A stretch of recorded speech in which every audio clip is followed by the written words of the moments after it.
আসসালামু আলাইকুম রহমতুল্লাহ। ওসমান হাদি মারা গেছে প্রায় 2 সপ্তাহ হয়ে গেছে। 2 সপ্তাহ হয়ে গেছে ওসমান হাদি মারা গেছে। একদিকে ওসমান হাদি মারা গেছে আর এই দিক দিয়া তারেক রহমান সাহেব দেশে আসছে। তো বাংলাদেশে প্রাইম মিনিস্টার মানে আগের সাবেক যে প্রধানমন্ত্রী শেখ খালেদা জিয়া উনিও মারা গেছেন। দোয়া করি আল্লাহ ওনারে বেহেশতে নসিব করুক।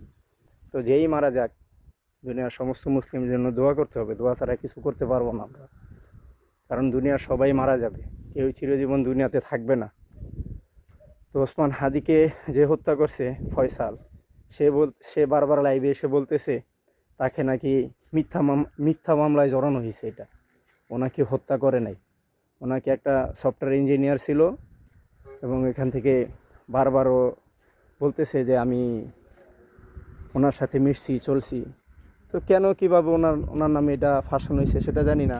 তো ওনার নামে ফাঁসানো হয়েছে না সত্যি উনি খুনি সেটা উনি জানে, আর বাংলাদেশের গণমাধ্যম জানে, আর বাংলাদেশের আইন প্রশাসন জানে। সেটা তো আর আমরা জানি না, বা আমরা তো বাংলাদেশে ছিলামও না, আমরা তো জানিও না, দেখিও নাই। ভিডিওর মাধ্যমে যেটা দেখছি সেটাই। তো যদি ফয়সাল ওনাকে হত্যা করেই থাকে তাহলে ফয়সালকে আইনের আওতায় আনা হোক, ফয়সালকে দ্রুত অ্যারেস্ট করা হোক। আর যদি ফয়সাল হত্যা না করে তাহলে আসল খুনিকে তাকে ধরা হোক।